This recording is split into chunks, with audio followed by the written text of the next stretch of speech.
The first time Abigail Turner begged to be let inside, the nobles raised their glasses and laughed. The second time, Lord Percival Hawthorne ordered the musicians to play louder. He had locked the plus-size maid outside without her cloak, after an old chair broke beneath her.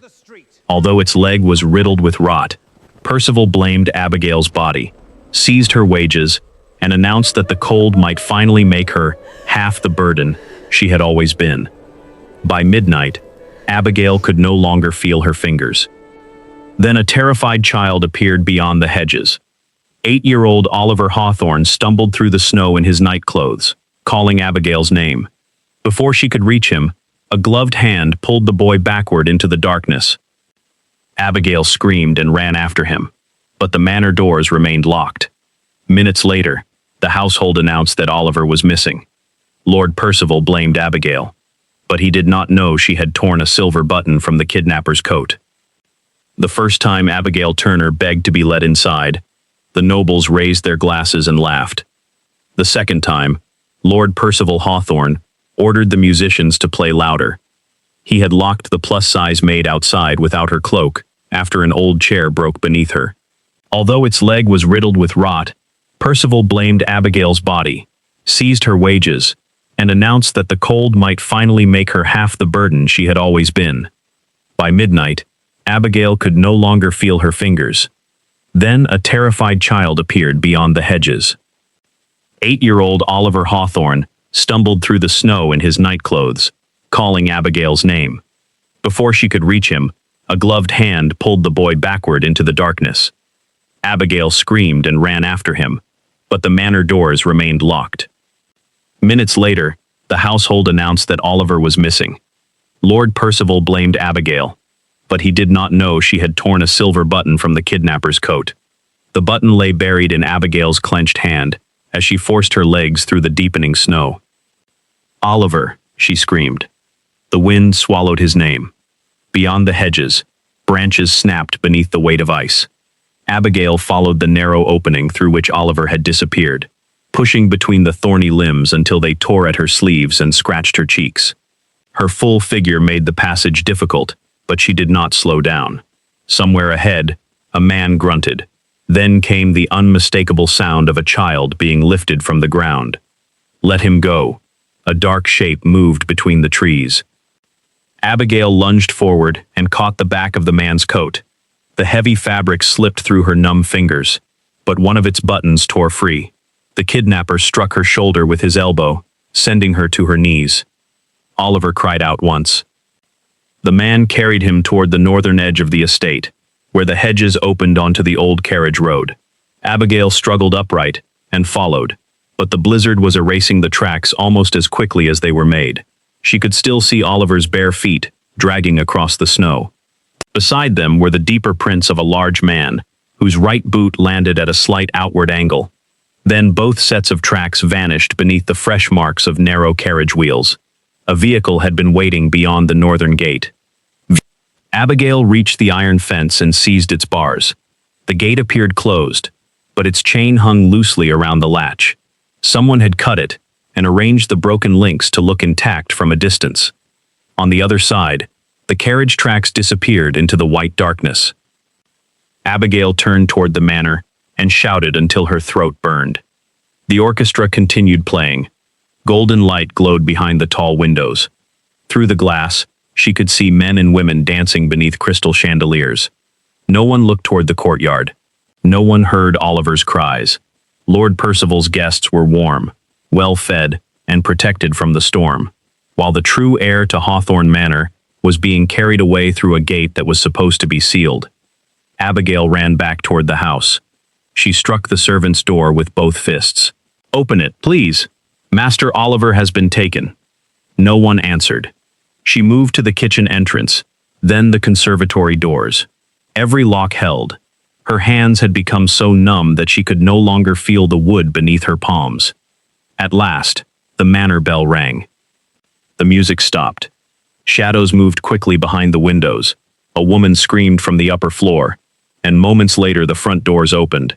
Footmen carrying lanterns rushed onto the steps, followed by the housekeeper, Mrs. Wren, whose gray hair had come loose from its pins. Lord Percival emerged behind them. He wore a black evening coat trimmed with silver buttons. His face was pale, but his voice remained controlled. "Search the house," he commanded. "Every room, every passage, and every servant's chamber." "He isn't inside," Abigail said. Everyone turned toward her. She stood alone in the snow without a cloak, her dark hair wet against her round face, and her uniform torn by the hedges. Her breath came in painful bursts. Percival descended one step. "What did you say?" Master Oliver came into the courtyard. He was frightened. A man took him through the northern gate. A murmur traveled through the servants. "The northern gate is chained," Percival said. The chain was cut. For the first time, something flickered across his face. It disappeared too quickly for Abigail to name. Percival looked at the guards. "Seize her." Mrs. Wren stepped forward. "My lord?" She was locked outside. Oliver somehow left his room and went directly to her. Percival's gaze settled on Abigail with cold precision. Now, she claims to have witnessed a mysterious stranger conveniently escaping through a sealed gate. "I saw him." "Yet you cannot describe him?" "It was dark. He wore a heavy coat and gloves. His right foot. How fortunate that the only witness is the woman being punished for damaging my property." The guests had begun gathering in the doorway. Some wrapped themselves in fur-lined cloaks as they watched Abigail shiver in the snow.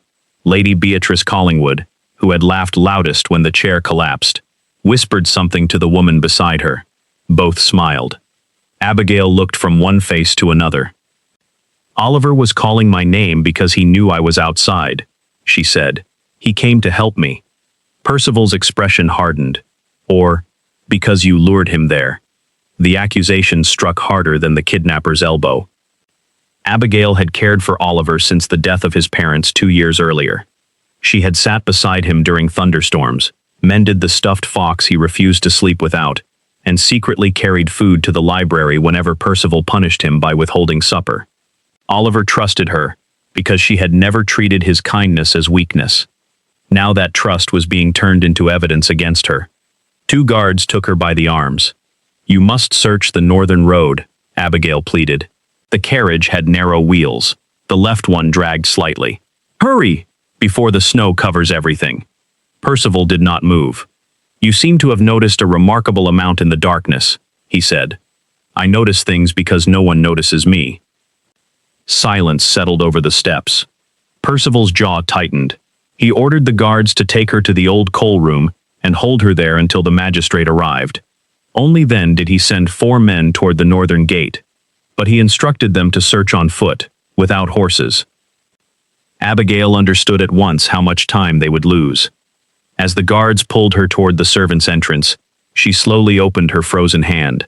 The silver button had cut a red circle into her palm. It was not identical to the buttons on Percival's evening coat.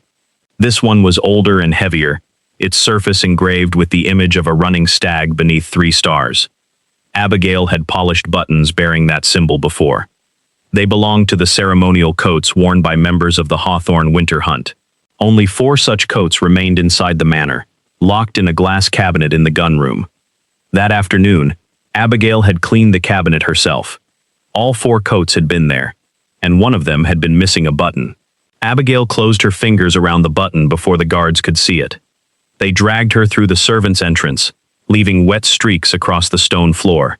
Warmth should have brought relief, but the sudden change made her frozen hands burn so fiercely that she nearly cried out. She bit the inside of her cheek and kept walking. The old coal room stood beneath the west staircase, separated from the kitchen by a narrow passage. It had no window, and only one door. The guards pushed Abigail inside, lit a single oil lamp, and ordered her to sit on an overturned bucket. "There will be no fire," said Mr. Voss, Lord Percival's estate steward. "Prisoners do not receive comforts." Abigail looked at his dark wool coat. Its buttons were plain brass. "Am I a prisoner now?" "You are whatever Lord Percival says you are." Voss closed the door and turned the key. Abigail waited until his footsteps faded, before examining the silver button beneath the lamp. The engraving was unmistakable. A running stag beneath 3 stars, the emblem of the Hawthorne winter hunt. A short length of black thread remained caught in its metal loop. Or, she remembered the 4 ceremonial coats inside the gunroom cabinet. Lord Percival's was black, with a red silk lining. His late brother Edward's was navy blue. The third belonged to Mr. Voss and was dark green. The fourth, a faded brown coat, had once belonged to the old gamekeeper. All 4 had been present when Abigail cleaned the cabinet that afternoon. But the bottom button on the green coat had been missing. She could not yet prove that the man who took Oliver was Mr. Voss. Someone else could have worn his coat. The cabinet key hung in Lord Percival's study, where several people had entered during preparations for the evening's dinner. Still, Voss had been inside the manor when Abigail raised the alarm. She had seen him standing behind Percival near the foot of the staircase. Had he returned through another entrance before the bell rang? The northern carriage road curved behind the stables and reached the kitchen yard. A fast horse could cover the distance in minutes, but the kidnapper had left in a carriage with Oliver, unless a second person had been waiting. Abigail slipped the button through a tear in the lining of her skirt. She loosened 2 stitches with her fingernails, pushed the button beneath the fabric, and tied the thread around it. If Voss searched her, he might find it, but handing it over would be even more dangerous. A key turned outside. Mrs. Wren entered carrying a blanket and a basin of warm water. The housekeeper's mouth was set in its familiar severe line, but her eyes softened when she saw Abigail's blue fingers. "I was told you were to receive nothing," she said. Abigail managed a tired smile. "Then you should not be here. I have ignored foolish orders for 37 years. I see no reason to stop tonight." Mrs. Wren wrapped the blanket around Abigail's shoulders and knelt to remove her wet shoes. She winced at the sight of Abigail's feet. "Can you feel this?" she asked, pressing 2 fingers against Abigail's toes. "A little. That is better than nothing. You must make them search the northern road." I tried. "Lord Percival says no carriage can move safely in this weather." "The carriage that took Oliver already did." Mrs. Wren looked toward the locked door. "You truly saw him?" "He called my name." The housekeeper lowered her eyes. "He knew you had been put outside." "Everyone knew." "Yes, but Oliver was the only one who argued." Abigail looked up sharply. Mrs. Wren explained that Oliver had left the dinner table after Percival announced Abigail's punishment. The boy had called his uncle cruel and demanded that Abigail be allowed inside. Percival sent him upstairs in disgrace. "That was shortly before 11, Mrs. Wren said. "His nurse checked his room at past. The bed was empty, and the window was open." "The window?" "His room is on the 2nd floor. He could not have climbed down. Then someone opened it to make us believe he had." Mrs. Wren's hands stopped moving.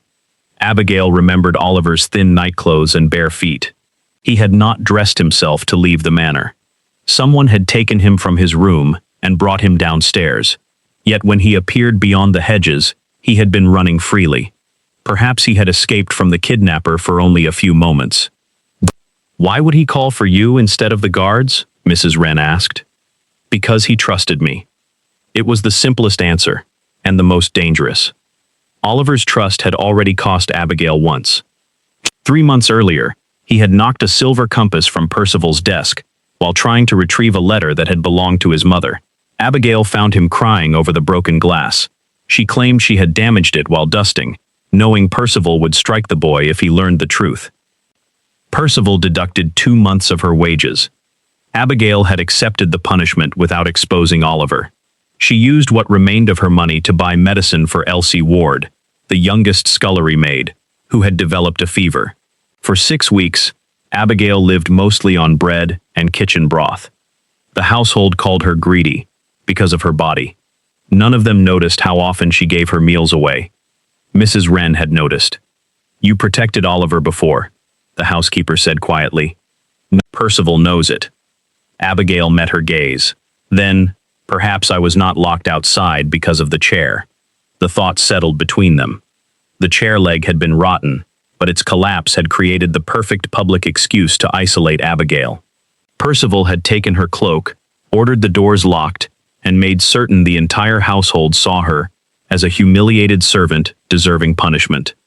Then Oliver disappeared. "If he planned to blame me," Abigail whispered, "he needed me somewhere Oliver could supposedly reach." Mrs. Wren rose abruptly. Be careful. Suspicion is not proof. The button may be. She did not reveal where she had hidden it, but she described the silver emblem and the missing button on the green hunting coat. Mrs. Wren's face changed. What is it? I inspected that cabinet at 6 o'clock this evening, she said. All 4 coats were there, and none was missing a button. Abigail stared at her. I cleaned it at 3.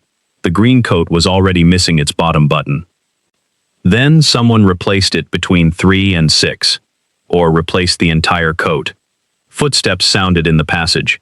Mrs. Wren quickly gathered the basin. Before she could reach the door, something scraped against the coal chute behind Abigail. A small hand appeared through the opening and dropped a folded piece of paper onto the floor. The hand vanished. Mrs. Wren moved in front of Abigail as the door opened. Mr. Voss entered with one of the guards. Time to search her, he said.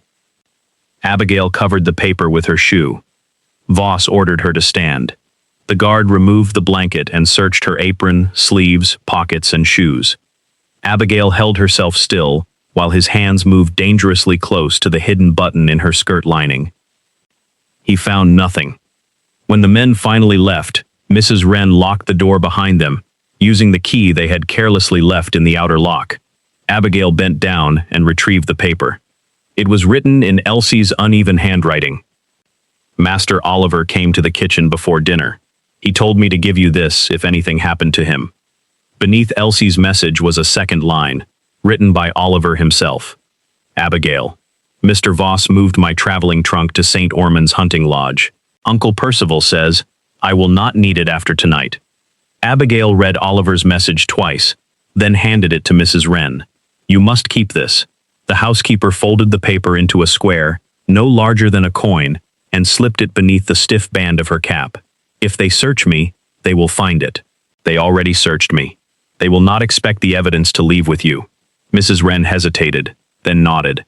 Before she could unlock the door, Abigail caught her wrist. Do not go to St. Ormond's alone. If Oliver's trunk was taken there, someone wanted him to believe he was being sent away.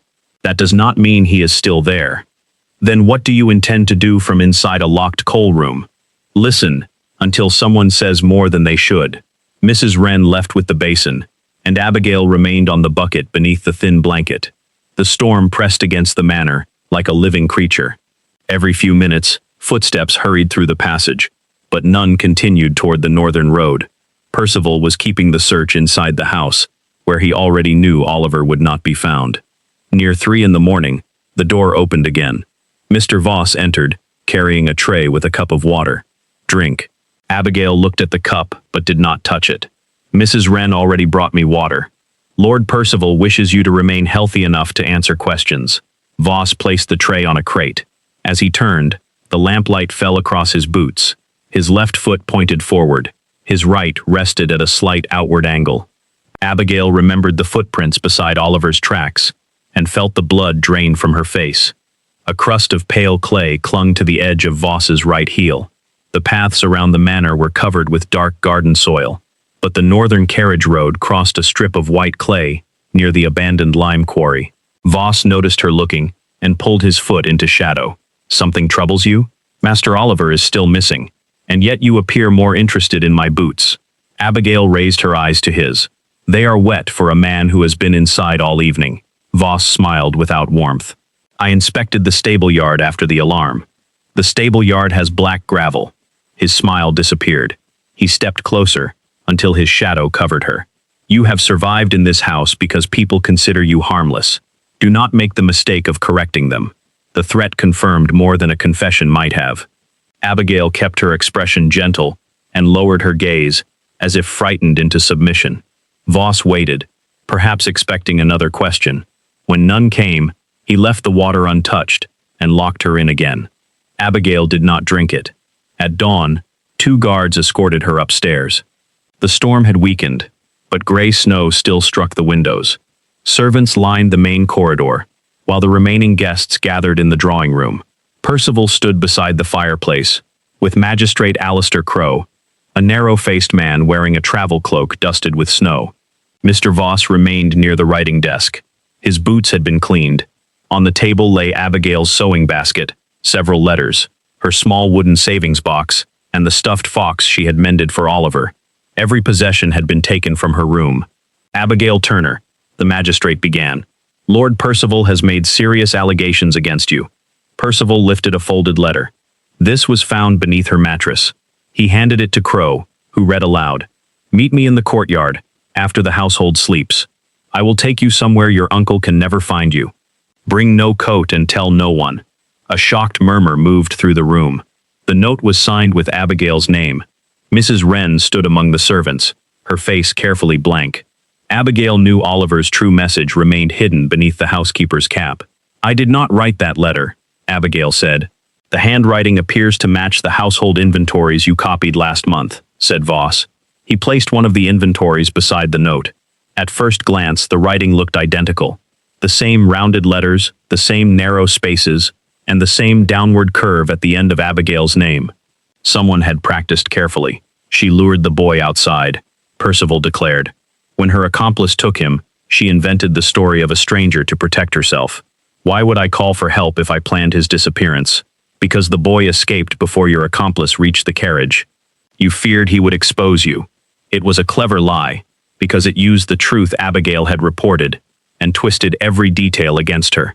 She looked at the forged letter again. May I hold it? Percival laughed. So you can destroy it. The magistrate examined the page instead. Abigail moved close enough to see a faint crest in the paper, when Crow held it near the fire. It was the watermark of Ashdown Mill. Lord Percival ordered that paper exclusively for his private correspondence. The servants used rough, unmarked sheets purchased from the village stationer. That paper came from Lord Percival's study, Abigail said. Voss answered immediately. You cleaned the study yesterday. No. You removed me before I finished the library and ordered Elsie to clean it instead. Every servant turned toward the young scullery maid. Elsie stood near the door, pale and trembling. Voss's gaze fixed on her. Did Abigail enter the study? Elsie looked at Abigail, then at Voss. No, sir. Think carefully. Tears filled the girl's eyes. Abigail understood the threat before Elsie spoke. She did not enter, Elsie repeated. Percival crossed the room and struck her. The blow knocked the 15-year-old against the wall. Abigail moved before the guards could stop her. She placed herself between Elsie and Percival, shielding the smaller girl with her body. Do not touch her again. Percival stared at Abigail in disbelief. You forget your position. I know my position perfectly. It is the reason you believe you can hurt either of us without consequence. Percival's face reddened. He ordered the magistrate to arrest Abigail immediately, but Crow had begun comparing the forged note with the inventory. The paper concerns me, he admitted, but it does not prove who wrote upon it. Voss reached into Abigail's sewing basket. Perhaps this will. He removed a small glass bottle bearing the label of Dr. Fenwick, the village physician.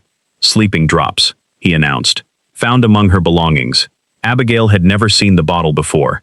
Percival seized the stuffed fox and tore open the seam along its back. From the stuffing fell a white handkerchief stained with dark red spots. Oliver's initials were embroidered in one corner. Lady Beatrice screamed that it was blood. Percival looked toward the magistrate with quiet triumph. The maid drugged my nephew, injured him, and arranged his abduction. How much more evidence do you require? Abigail stared at the handkerchief. The stains were dark, but their edges were too perfectly round. Blood soaked unevenly into cloth. These marks rested upon the fibers like drops of sealing wax. Then she noticed something else. The bottle of sleeping medicine had been sealed with blue thread around its cork. The same blue thread Mr. Voss used to bind the estate's private account books. Voss had planted both objects, but in his haste, he had connected them to himself. The magistrate ordered Abigail's hands bound. As the guards approached, Mrs. Wren suddenly pressed a hand to her cap. The folded message hidden beneath its band had begun to slip into view, and Mr. Voss was looking directly at it. Mrs. Wren lowered her hand, but the folded corner of Oliver's message remained visible beneath the white band of her cap. Mr. Voss moved toward her. Housekeeper, what are you hiding? Abigail stepped between them, despite the guard reaching for her wrists.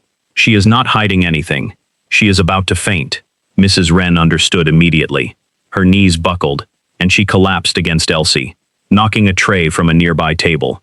Cups shattered across the floor. As servants rushed forward, Elsie caught the falling note and closed it inside her fist. Voss tried to push through the confusion, but Magistrate Crow ordered everyone to stand back and give Mrs. Wren air. Abigail watched Elsie slide the paper into her sleeve. The girl's cheek was swelling where Percival had struck her, yet she did not betray what she carried. "Bind the maid," Percival repeated. A guard tied Abigail's hands, but Crow stopped him from taking her away. "Not yet. Miss Turner has raised a reasonable question about the handkerchief." Percival's nostrils flared. "You saw the stains?" "I saw something red." Abigail asked to have the cloth placed near the fire. Voss objected, claiming she intended to destroy evidence, but Crow carried it himself. As the fabric warmed, the dark spots softened and became glossy. A faint scent of pine resin rose from the cloth. Abigail had smelled it every morning while polishing the desk in Percival's study. "Sealing wax," Crow said, "not blood." Lady Beatrice looked disappointed rather than relieved. Percival recovered quickly. Then she used wax to create the appearance of violence. Another attempt to confuse us. "Why would I create evidence against myself and hide it inside a toy kept in my own room?" Abigail asked. "Because you did not expect us to find it so soon," Voss replied. "You expected more time to complete your plan." Abigail turned to him. "And the medicine?" Voss held up the bottle. "What of it? If I drugged Oliver, why was he able to run through deep snow and call my name?" No one answered. "Open the bottle," she continued. "Sleeping drops contain valerian and poppy. Even through glass, the smell should be strong." Crow removed the cork and raised the bottle carefully beneath his nose. His expression changed. He tipped one drop onto a silver spoon, but Abigail stopped him before he could taste it. "Do not put unknown liquid in your mouth. Touch it to the flame." Crow held the spoon near a candle. The drop bubbled, leaving behind a thin crust of white crystals. "Sugar water," Abigail said. "The medicine bottle is another performance." A murmur moved through the room. For the first time, several guests looked toward Percival rather than Abigail. Voss took the bottle from Crow and inspected the blue thread tied around its neck. He tried to pull it free, but the magistrate caught his wrist. "Leave it as it is." "Of course," Voss said. "I was merely confirming what I had already suspected." Abigail almost laughed. "You suspected the bottle was false? The estate has suffered thefts from the medicine cabinet. I have been investigating for weeks. Then why did you present it as proof that I drugged Oliver?" Voss's mouth tightened. Percival stepped forward before he could answer. "Enough. My nephew is missing, and we are wasting time discussing wax and sugar. We are discussing evidence your steward placed before the magistrate," Abigail said. "False evidence." Percival crossed the distance between them and gripped her chin. "You speak boldly for a servant in chains." Abigail's face remained gentle, but she did not lower her eyes. "And you speak calmly for a guardian whose nephew has been taken." The drawing room fell silent. Percival released her so abruptly that her head turned to one side. He ordered the guards to remove Elsie from service for lying about the study. The girl began to cry. Her widowed mother lived in a cottage owned by the Hawthorne estate. Without Elsie's wages, both would lose their home. "She told the truth," Abigail said. "Then you may share the road with her," Percival answered. "Neither of you will work beneath this roof again." "My lord," Mrs. Wren protested, rising with help from two servants. "The child has served faithfully. Anyone defending Abigail Turner is no longer welcome in my household." The threat passed through the servants like a cold draft. Heads lowered. Even those who doubted Percival would not risk their family's shelter and wages. Abigail understood his purpose. He was not merely punishing Elsie. He was teaching every witness what truth would cost. Crow objected that no servant should be dismissed before the investigation concluded, but Percival reminded him that Hawthorne Manor was private property. The magistrate's authority allowed him to investigate Oliver's disappearance, not manage the household. Percival ordered Voss to organize a mounted search as soon as the storm weakened. Voss began issuing directions as if the idea had been his. He repeated Abigail's description of the narrow carriage wheels and instructed the grooms to examine the northern road for a dragging left wheel. He did not mention where the information came from. Lady Beatrice praised his intelligence. "At last, someone competent is taking command." Abigail said nothing. Voss was using her observations because ignoring them entirely would appear suspicious. By controlling the search, he could also control what the men found. Magistrate Crow noticed the exchange. He moved closer to Abigail and spoke quietly. Was the wheel description yours? Everything he just said was mine. Can you prove that? The entire household heard me say it on the front steps. Crow studied her for a moment. If you are lying, you are remarkably composed. If I were lying, I would have prepared a better story than being struck by a stranger I could barely see. A commotion erupted in the corridor. A young footman entered, carrying Abigail's winter shoes. Clumps of pale clay covered the soles. Found beneath her bed, he announced. Abigail stared at them. Those were not the shoes Mrs. Wren had removed from her feet in the coal room. Hers were cracked black leather, with a square buckle. These were newer, with rounded brass clasps, and someone had deliberately pressed white clay into the treads. Those are not mine. Voss smiled. They fit your unusually large feet. Cruel laughter came from the doorway. The new evidence was more carefully designed than the bottle or handkerchief. The clay connected Abigail to the northern road, while the shoes exploited the household's favorite prejudice, that a woman of her size must also have unusually large feet.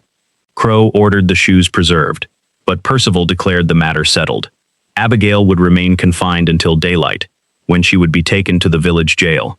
As the guards led her toward the corridor, Elsie brushed against her and whispered, "I still have his note." Before Abigail could respond, orange light flashed across the snow-covered windows. A servant shouted from the entrance hall that flames had been seen beyond the northern woods. Voss ran to the window. Percival's face went still. "Where?" Crow demanded. The servant pointed toward the distant glow rising behind the trees. "St. Ormond's hunting lodge, sir. The whole place is burning." Abigail felt the hidden silver button against her skirt and understood what the fire meant. Someone knew Oliver had warned her about the lodge, and they were destroying whatever had been left there before the search could arrive. Abigail pulled against the guards. "Oliver may still be inside that lodge." Percival blocked the entrance hall before anyone could move. "The road is buried, the building is burning, and the storm has not passed. I will not sacrifice more lives, because a suspected kidnapper wishes to destroy evidence." "Then send riders instead of a carriage," Abigail said. "The eastern trail runs above the quarry, and will have less snow." Voss glanced at Percival. The brief exchange between them was almost invisible, but Abigail saw it. Neither man wanted anyone reaching St. Ormond's before the fire had finished its work. Magistrate Crow ordered 6 riders to leave immediately, and placed his own deputy in charge. Percival objected, but Crow reminded him that a missing child and a suspicious fire gave the magistrate authority to direct the search. The men wrapped themselves in heavy coats and disappeared into the storm. Abigail was taken back toward the coal room, but Crow stopped the guards at the head of the servants' passage. "Not there. Miss Turner nearly froze to death tonight. Confine her in the morning room, where I can question her without causing further injury." Percival protested that she might escape through the windows. Crow stationed a guard inside and another in the corridor. Mrs. Wren brought warm stones wrapped in cloth and placed them beneath Abigail's feet. Elsie was not allowed to enter, but as the door closed, Abigail saw the girl waiting near the staircase, with Oliver's message still hidden in her sleeve. Crow placed the false shoes on a table between them. "You claim these are not yours. My shoes have square iron buckles." Mrs. Wren removed them herself. "They are still in the coal room," Mrs. Wren confirmed. "Then why would someone place a second pair beneath your bed?" Crow asked. "Because the clay on these soles comes from the northern road. Someone wants you to believe I walked there before Oliver disappeared." Abigail studied the shoes without touching them. A dark line marked the inner edge of the right sole. "May I have a candle?" Crow brought one closer. Abigail tilted the shoe toward the light. The dark line was not mud, but a narrow stain from boot polish. "These were stored beside men's riding boots," she said. "The polish transferred while they were pressed together. My shoes are kept alone beneath my washstand." Mrs. Wren pointed to several short gray hairs caught inside the left heel. "Horsehair. From the saddle room," Abigail said. "Not from her bedroom." Crow used a pair of tongs to lift the hairs into an envelope. "You notice details quickly. I have spent 11 years cleaning the details other people leave behind." He looked toward the guard, then lowered his voice. "Tell me everything you know about St. Ormond's." Abigail explained that the lodge had been abandoned after part of its roof collapsed. It stood beside the old quarry road, less than 2 miles from the northern gate. Percival rarely visited it, but Voss still ordered firewood and lamp oil delivered there twice each winter. Abigail had once questioned why an empty lodge required supplies. Voss told her the wood was for hunters caught in storms, and warned her never to mention it again. "Why did you not report that before?" Crow asked. "To whom?" Lord Percival approved every order Voss signed.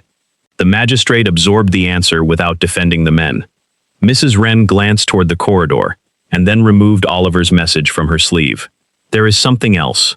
Before she could hand it to Crow, the morning room door opened.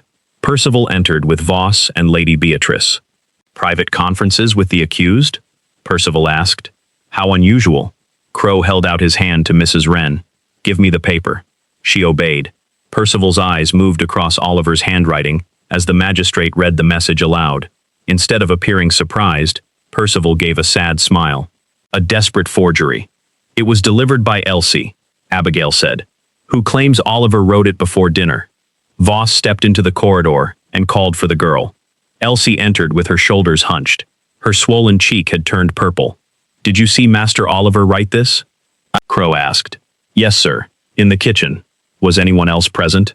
"Cook was in the pantry. I was near the stove." Voss folded his arms. "So no one witnessed it, except a dismissed servant, who owes Abigail her life." Elsie looked at him with fear, but her voice held. "Master Oliver wrote it." Lady Beatrice examined the note. The handwriting resembles the boy's, but Abigail mended his lessons and knew his writing well. She could easily imitate it. "Then why would I create a note that points toward the very lodge now burning?" Abigail asked. "Because you arranged the fire," Percival answered. He explained his theory with chilling confidence. Abigail had persuaded Oliver to leave his bedroom, passed him to an accomplice, and planned to hold him at St. Ormond's for ransom. When Oliver escaped and called her name, the accomplice recaptured him. Abigail then raised the alarm to protect herself.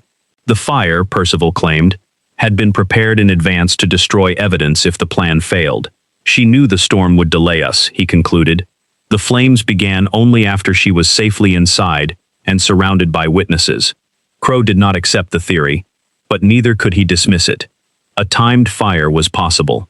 Abigail had worked with lamps, candles, and fireplaces throughout the manor. Her ordinary duties were being turned into criminal expertise. Nearly 2 hours passed before hoofbeats sounded in the courtyard. The search party returned, carrying a scorched wooden chest and a bundle wrapped in horse blankets. Deputy Harris entered the morning room with soot blackening his face. "The lodge is gone," he reported. "Roof collapsed before we arrived. We found signs someone had occupied the rear room recently. Food, rope, a child's blanket, and this chest." The chest belonged to Abigail. She recognized the painted yellow flowers on its lid. It had contained her mother's letters until it disappeared from the servants' attic 6 months earlier. Voss claimed rats must have destroyed it, and ordered her to stop asking questions. Crow opened the chest. Inside lay 3 objects: a bottle of lamp oil, a coil of rope, and a leather purse containing 20 gold sovereigns. Beneath them was Abigail's missing month of wages, still enclosed in a packet bearing Percival's seal. "Payment for an accomplice," Lady Beatrice whispered, "or property stolen from me, and placed there," Abigail said. Deputy Harris set the wrapped bundle on the table.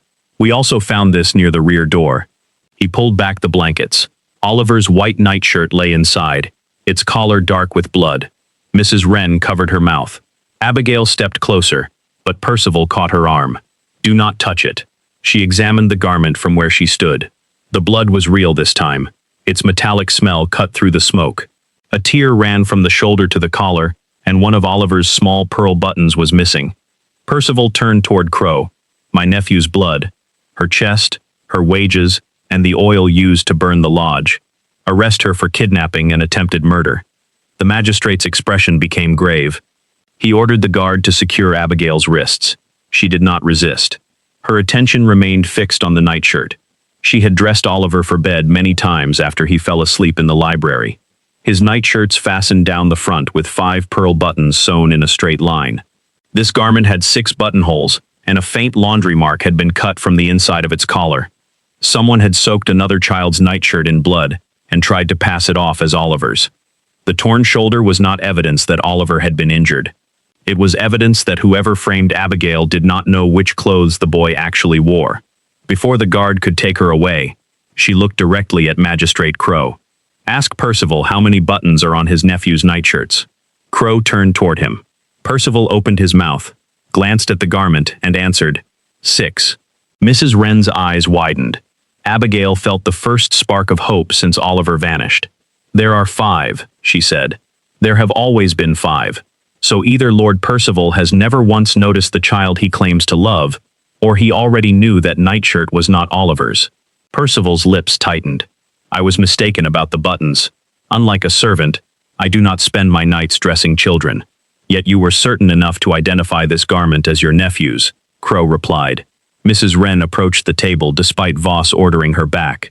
"Master Oliver's nightshirts have 5 buttons because his mother had them made in the same pattern.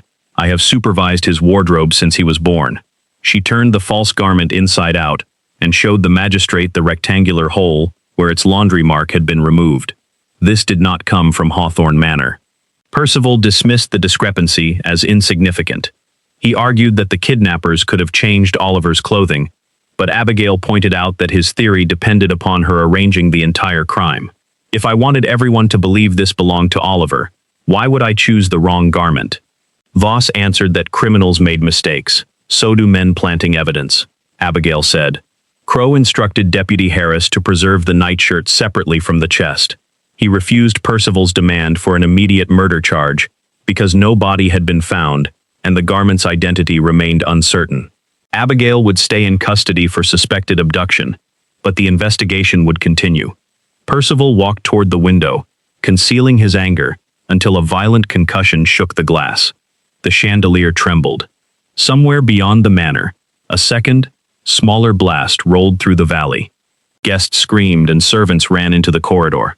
Crow ordered Harris to determine what had happened, but the deputy had barely reached the entrance when 2 estate riders burst through the front doors. One had blood running from a cut above his eye. "Ravencroft Bridge is down," he reported. The center arch collapsed into the gorge. Crow stared at him. "Collapsed from snow?" "No, sir. We heard an explosion. Stones were still falling when we reached it. Ravencroft Bridge carried the only reliable winter road between Hawthorne Manor and the village.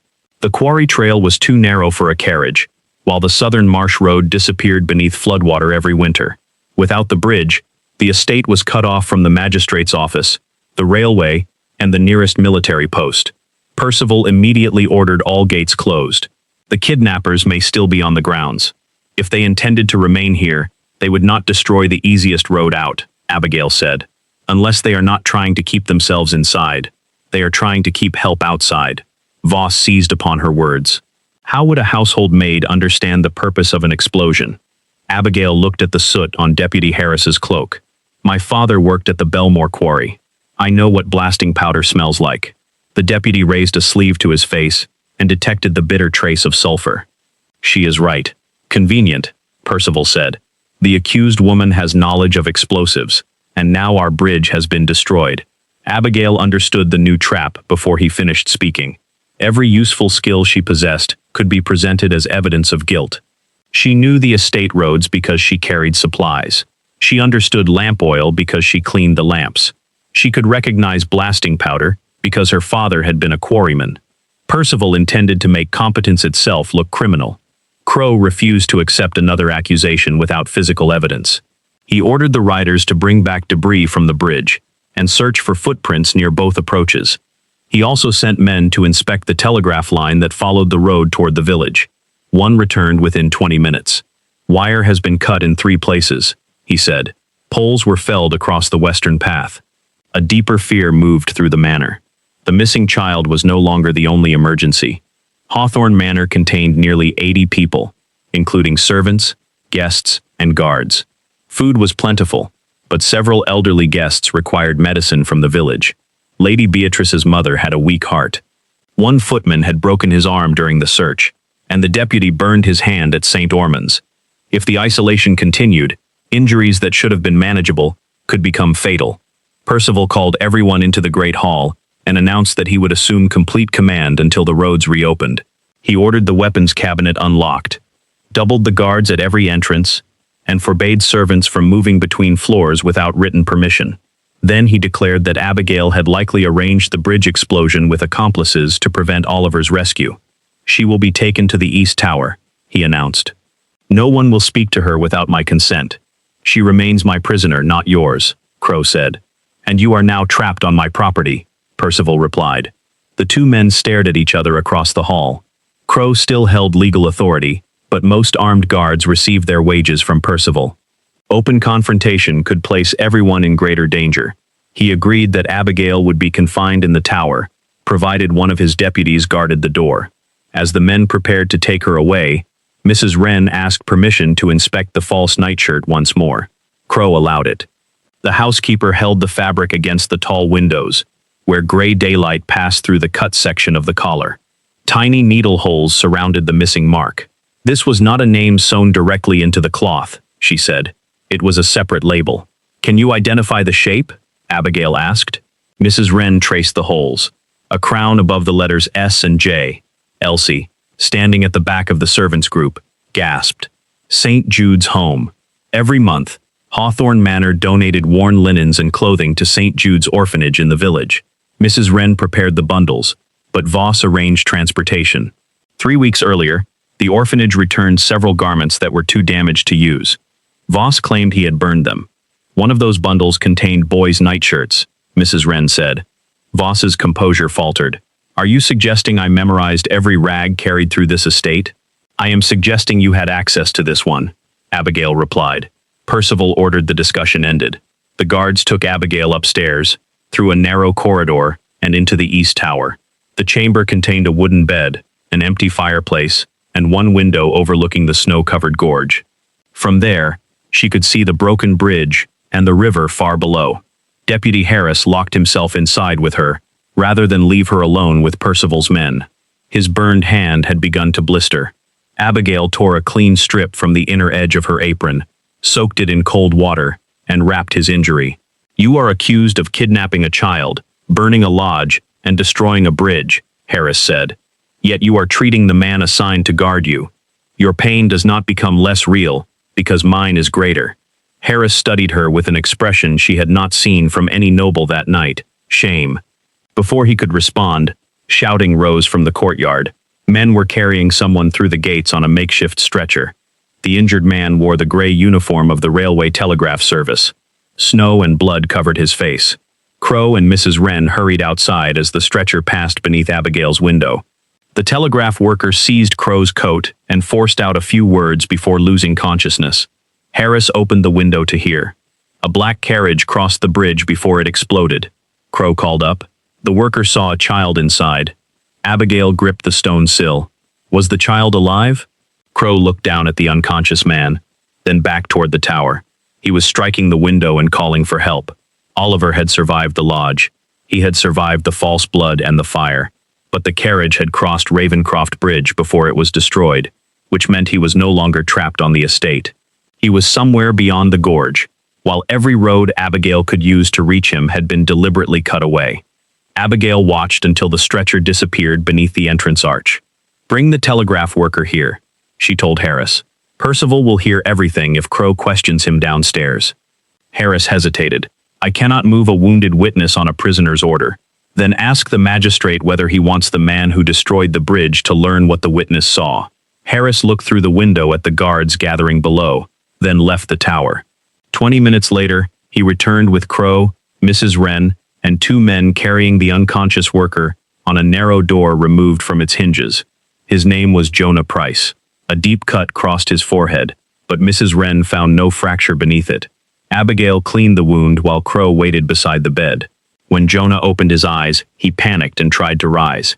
"The bridge," he gasped. "They set powder beneath the western arch." Crow assured him that he was safe and asked about the black carriage. Jonah remembered seeing it cross shortly before the explosion. Its left rear wheel squealed and dragged whenever the driver pulled uphill. A boy was inside, striking the glass with both hands. Jonah ran toward the carriage, but a second man emerged from beneath the bridge and knocked him down. "Did you see either man's face?" Crow asked. Driver had a scarf over his mouth. The other wore a dark green coat. Abigail felt the hidden button press against her skirt. "Did the coat have silver buttons?" Jonah closed his eyes, searching his memory. One caught the lantern light. "A stag, I think. Or a deer.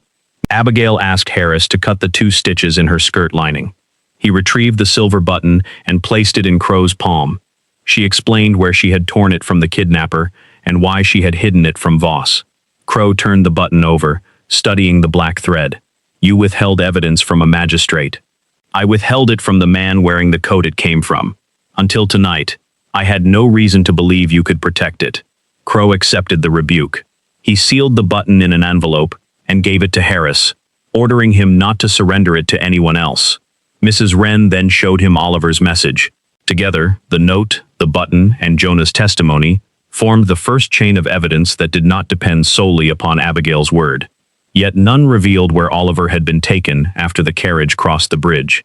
Jonah remembered the vehicle turning west at the fork beyond the gorge. The village lay east.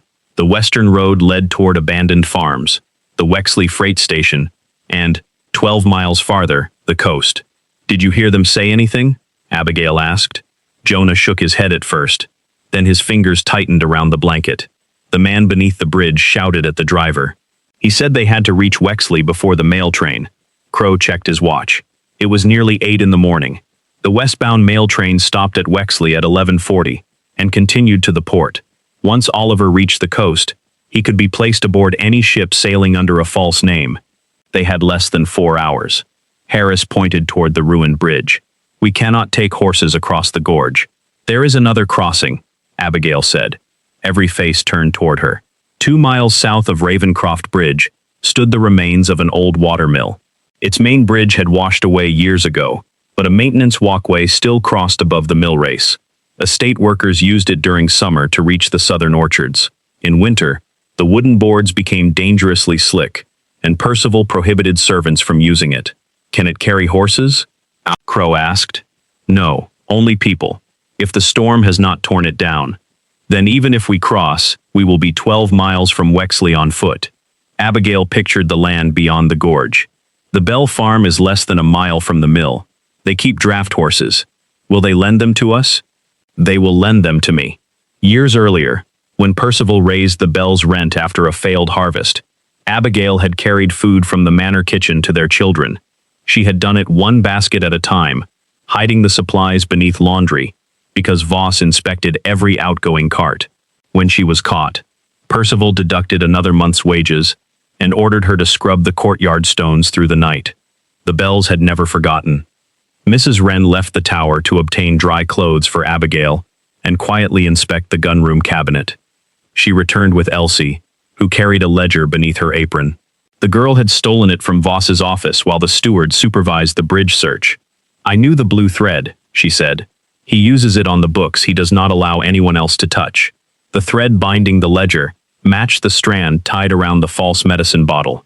Inside were payments for lamp oil delivered to St. Ormond's, repairs to an unnamed black carriage, and monthly purchases from Harker's quarry. The most recent entry recorded 6 pounds of blasting powder. Voss had labeled it as material for clearing fallen trees, but no work crew had received it. Crow examined the signature authorizing the purchase. Percival Hawthorne. Abigail looked more closely.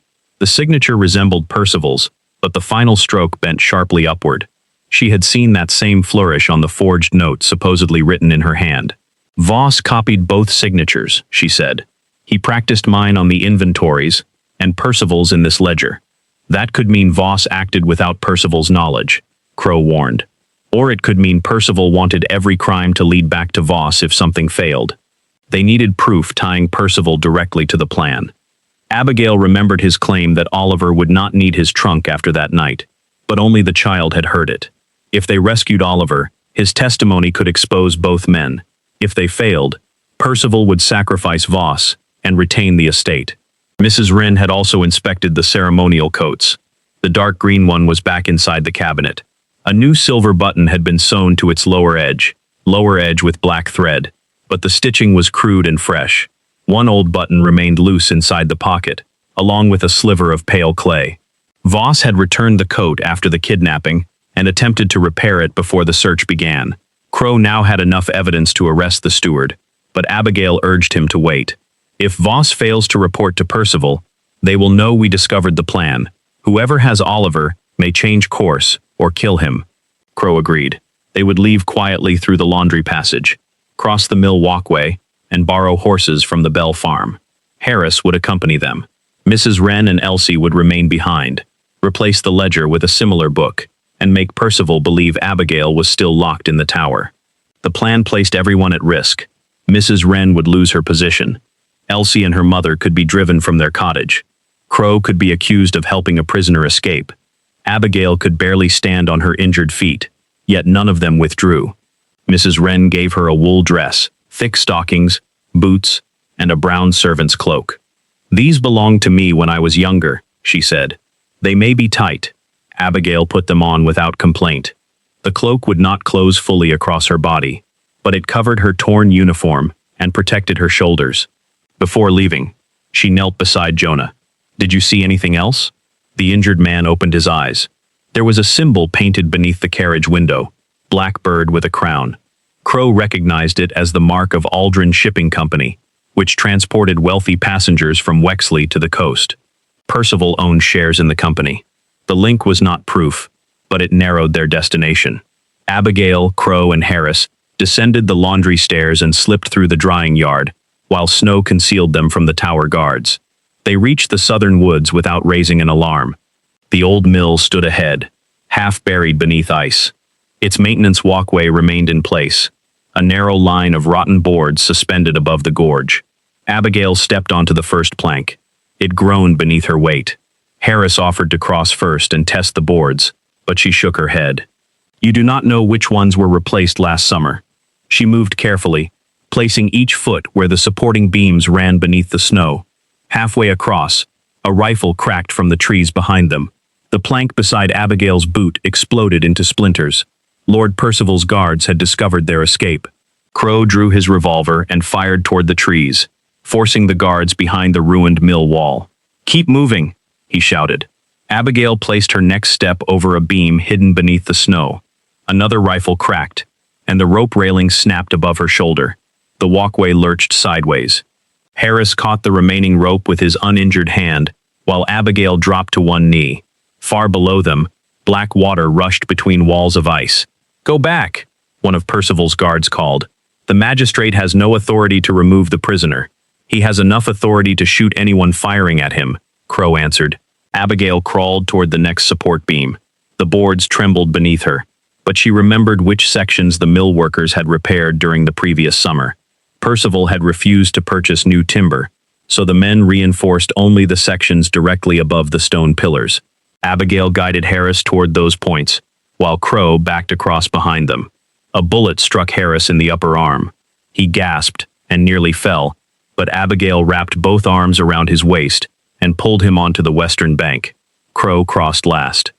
As he stepped from the final board, one of the guards fired again and hit the main support rope. Half the walkway twisted away from the cliff and collapsed into the gorge. The remaining boards hung vertically against the rock. Percival's men could no longer follow. Harris's wound had passed through the flesh without striking bone, but blood soaked his sleeve. Abigail tied a strip of her wool dress above the injury and pressed Mrs. Wren's cloak against it.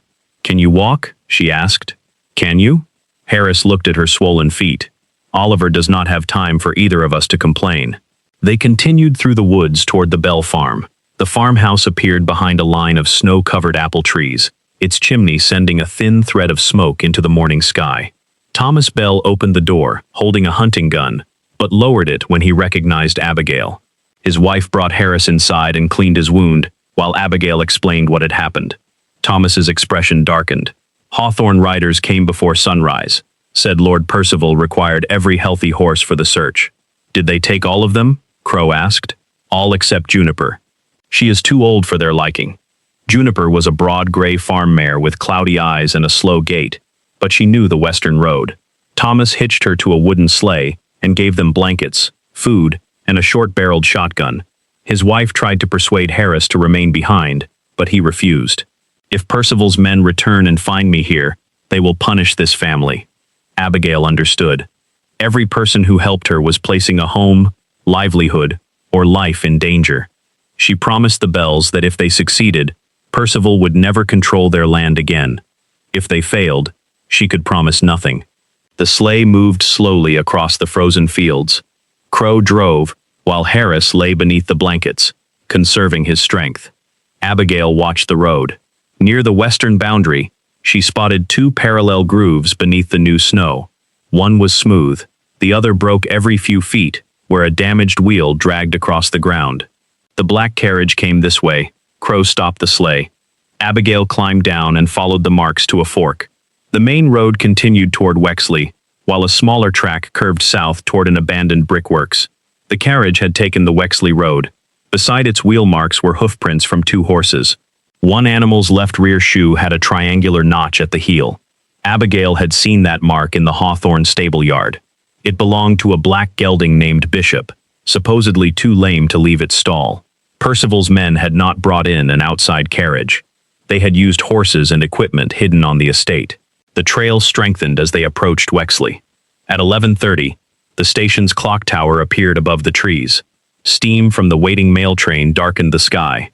Crow urged Juniper forward, but the old mare could not run. The station bell rang once. Porters closed the carriage doors. Abigail jumped from the sleigh before it stopped and hurried across the freight yard, ignoring the pain tearing through her feet. "Oliver!" The engine released a cloud of white steam. Windows moved past her, each revealing a different face. A soldier, a sleeping woman, two merchants, and a family with 3 children stared back. Abigail searched every compartment. She saw no sign of Oliver. The last carriage passed, and the train gathered speed toward the coast. "We are too late," Harris said behind her. "No," Abigail replied. "We do not know that he was aboard."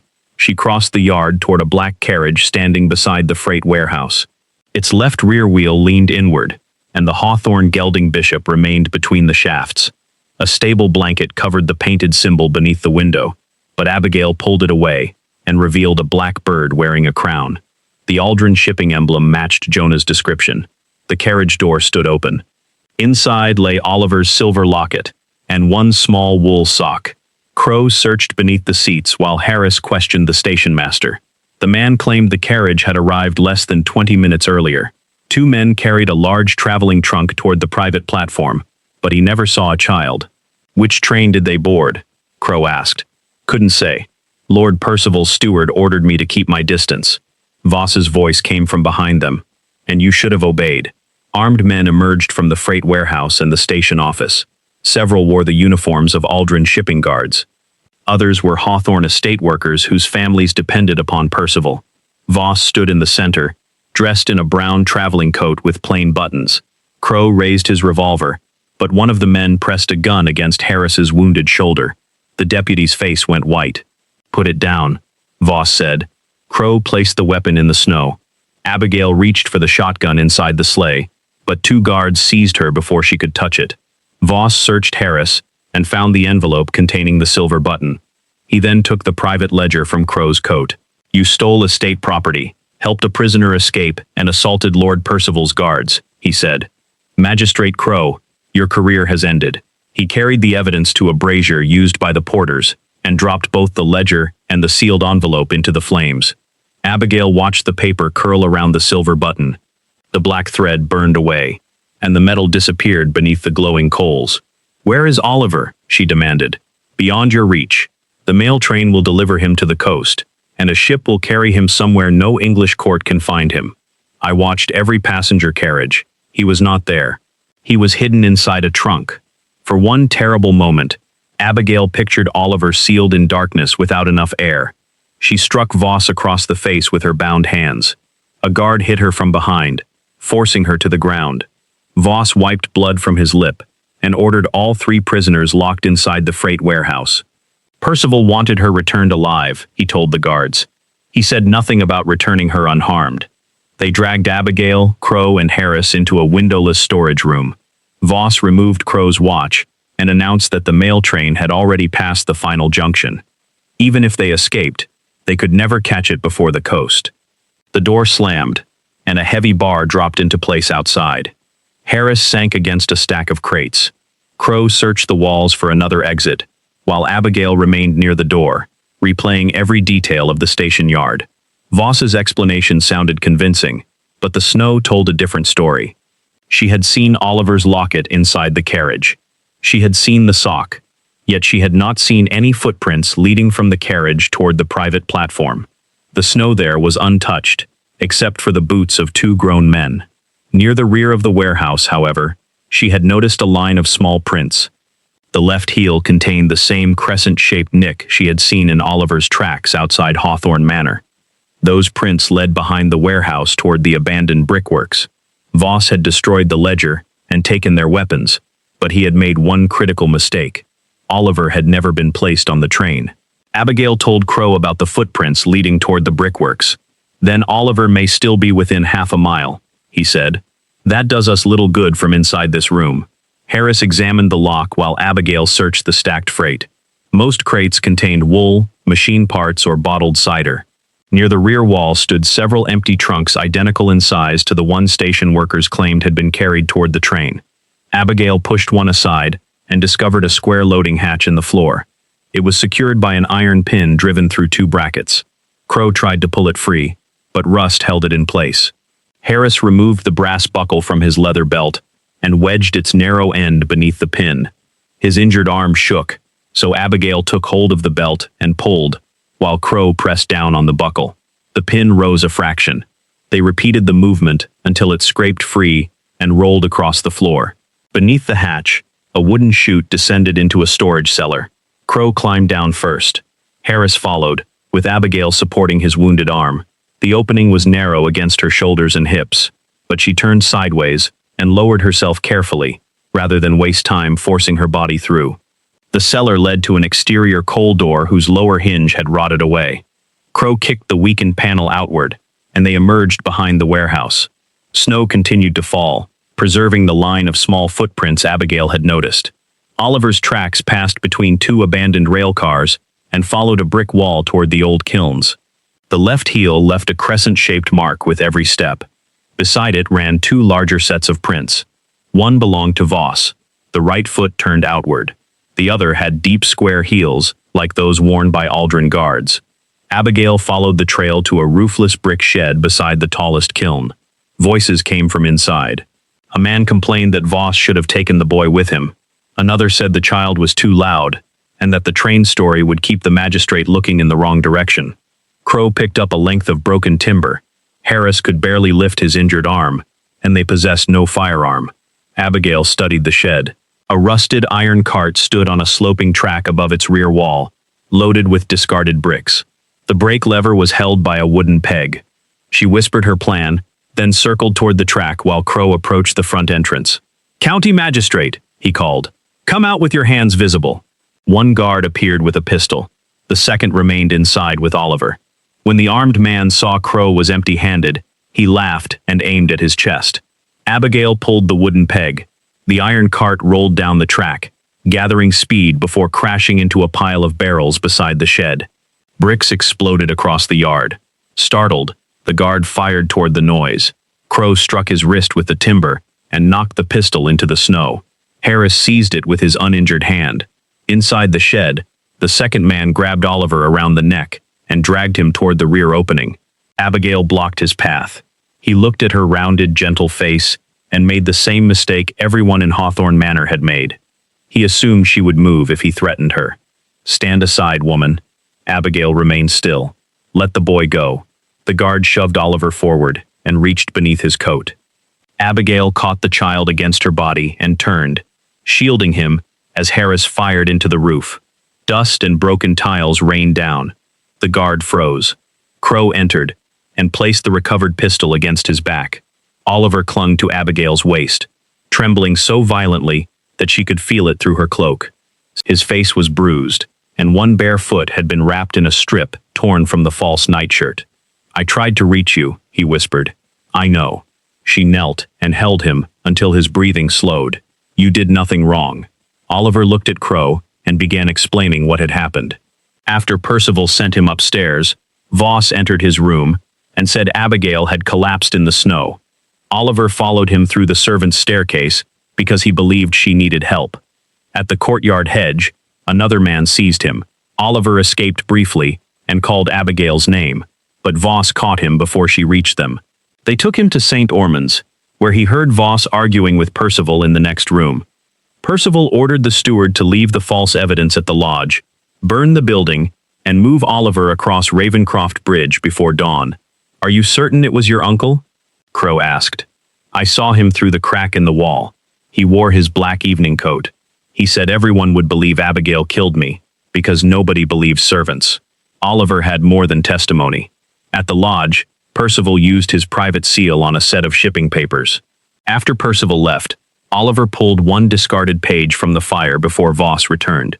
He had hidden it inside his sock. The paper survived the kidnapping and the carriage journey because no one searched his bare feet. Oliver removed the folded sheet. Its edges were scorched, but Percival's signature and seal remained visible. The document ordered Aldrin Shipping to transport one dependent miner from Wexley to a private vessel at the coast under the false name Arthur Vale. Payment was authorized from Oliver's own trust. Crow folded the paper carefully and placed it inside his shirt. Unlike the ledger and button, this evidence had never passed through Abigail's hands. Percival could not claim she created it while imprisoned. The station bell began ringing in the distance. Voss had discovered their escape.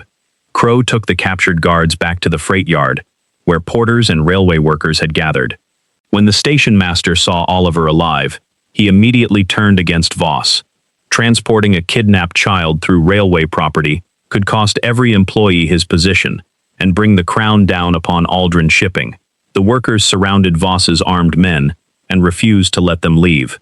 Crow formally arrested Voss, but the steward shouted that Abigail had manipulated the child and forged the shipping order. His denial persuaded no one. At 12:30, an eastbound freight train stopped at Wexley. The station master gave Crow use of an empty passenger carriage and sent a written report with the conductor. The railway crossed the gorge on an iron trestle 3 miles south of the destroyed road bridge. By 2 o'clock, Abigail, Oliver, Crow, Harris, Voss, and 4 railway constables reached the village east of Hawthorne Manor. The constables obtained horses and a covered wagon for the final journey. Oliver slept with his head in Abigail's lap.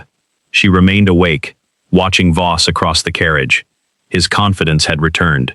"Percival will say I acted alone," he told her quietly. "He will claim the signature was forged. The estate guards will obey him, and the guests will defend a lord before they defend a maid."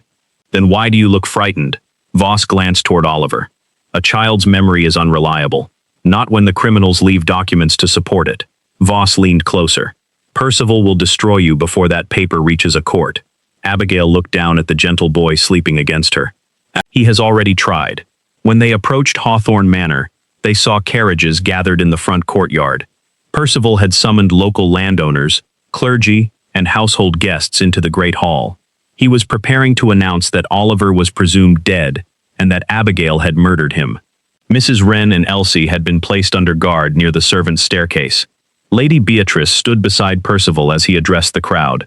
"The woman we fed and sheltered repaid our kindness by taking an innocent child," he declared. "Abigail Turner used my nephew's affection to lure him to his death. Let every person here remember what comes of allowing servants to forget their place." The main doors opened. Snow and cold air swept through the hall. Abigail entered first, still wearing her torn maid's uniform beneath Mrs. Wren's brown cloak. Crow followed with Harris and the railway constables. Voss walked between them in handcuffs. A wave of astonishment crossed the room, but Percival did not lose control until Oliver stepped from behind Abigail. Mrs. Wren began to cry. Elsie covered her mouth. The nobles who had laughed while Abigail froze outside now stared at the living heir in absolute silence. Oliver walked toward his uncle. "You told Mr. Voss to burn the lodge with my clothes inside," he said. Percival's face turned white, but he forced a laugh. "The boy is confused. He has suffered a terrible ordeal, and this woman has filled his mind with lies." Crow reached inside his coat for the scorched shipping order. Before he could remove it, Lady Beatrice seized a candle from the wall and threw it toward him. Abigail saw the flame falling toward the only document that could prove Percival had personally ordered Oliver's removal. Abigail tore Mrs. Wren's cloak from her shoulders and swung it through the air. The heavy wool struck the candle before it reached Crow, knocking it onto the marble floor. Flames caught along the edge of the cloak, but Harris stamped them out with his boots. Crow pulled the scorched shipping order from inside his coat and held it above his head. "Anyone who attempts to destroy this document will will be arrested. 2 railway constables seized Lady Beatrice. She screamed that Abigail had attacked her, but dozens of witnesses had seen who threw the candle. Percival stepped away from Beatrice, as though he had barely known her. Whatever that woman has done, it has nothing to do with me. Beatrice stared at him. Percival, you promised, be silent. His command revealed more than he intended. Abigail moved to the center of the hall. The same nobles who had laughed when the chair collapsed now watched her without making a sound. Her dark uniform remained torn, her round face was bruised, and her injured feet throbbed inside borrowed boots. But she stood straighter than anyone else in the room. Crow placed the shipping order on a table and invited the local landowners to examine Percival's signature and private seal. Percival refused to approach it. Voss forged my name. He has managed the estate correspondence for years. He had access to my seal, my paper, and my accounts. Voss looked toward him in disbelief. Percival continued, my steward kidnapped Oliver, stole money from the trust, and framed this maid to conceal his crimes. I am as much a victim as my nephew. Voss's expression hardened. You ordered every step. The word of an arrested criminal is worthless. Then listen to the child, Abigail said. Oliver walked to the table. His hands trembled, but he kept his eyes on his uncle. He described seeing Percival at St. Ormond's Lodge and watching him seal the shipping order. He repeated the words Percival had spoken to Voss. The boy must disappear before the trust inspection. The lodge must burn, and Abigail must be blamed. Percival dismissed the testimony as something Abigail had taught him during the journey home. She has controlled him for years. That is why he ran to her in the courtyard. Oliver did not run to me, because I controlled him, Abigail answered. He ran to me because I was the only adult in this house who had never hurt him. Mrs. Wren stepped forward and confirmed that Percival had sent Oliver upstairs after the boy protested Abigail's punishment. Elsie testified that Oliver wrote the warning about his traveling trunk before the kidnapping. Crow displayed the original message beside the forged letter supposedly written by Abigail. The false letter was written on Ashdown Mill paper, taken from Percival's study, he said.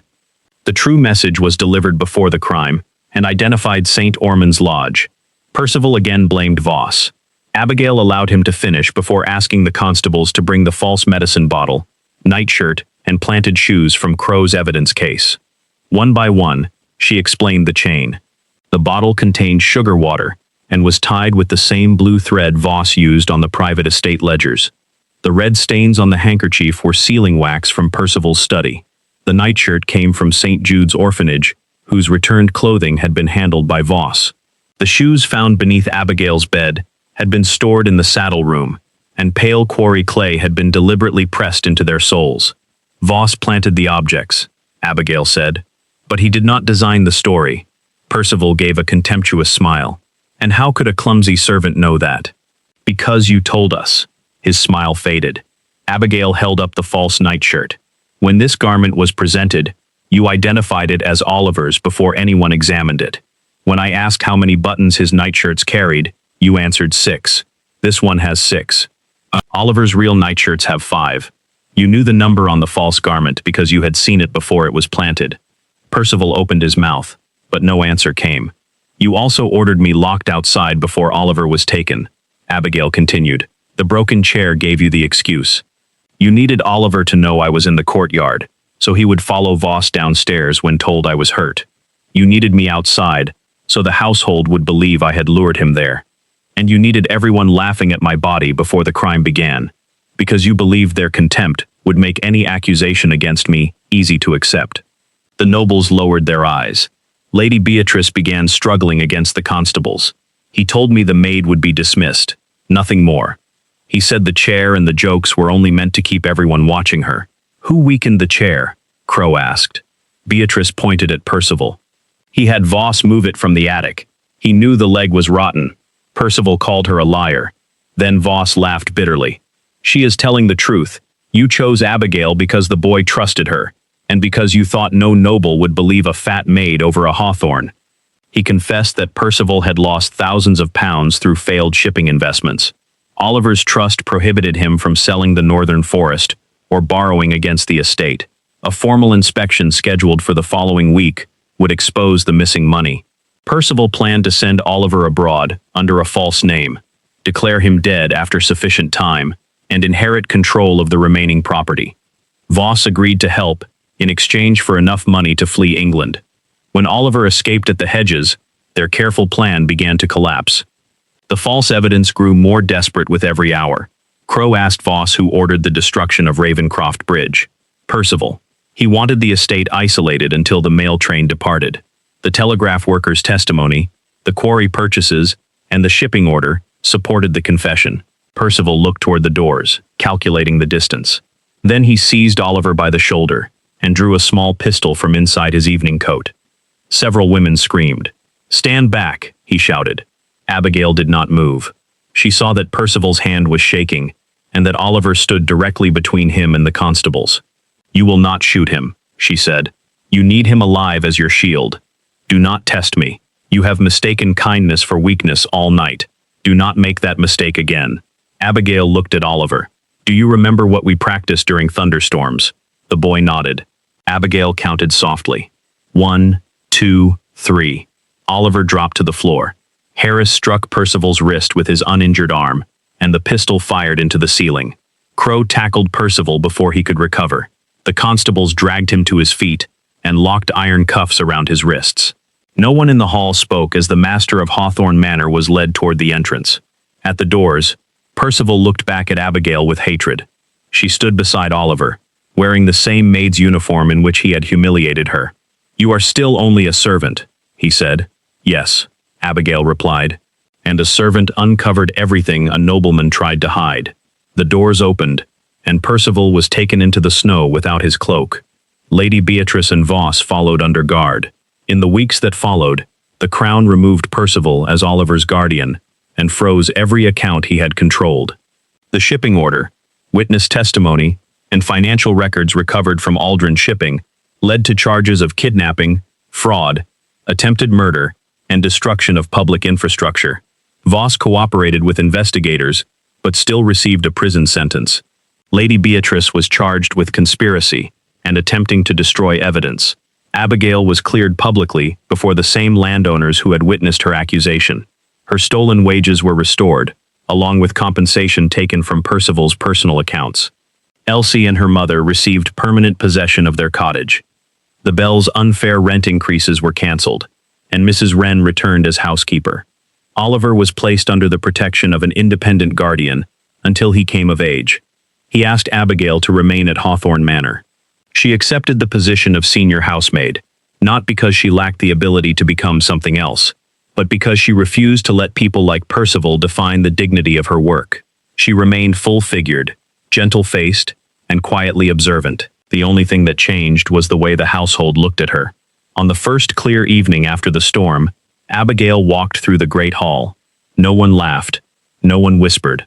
Oliver met her beside the restored fireplace and handed her a new winter cloak, made to fit her perfectly. Abigail fastened it around her shoulders, opened the front doors and looked across the snow. The night Percival locked her outside was meant to reduce her to a joke. Instead, it revealed the one person in Hawthorne Manor strong enough to bring him down.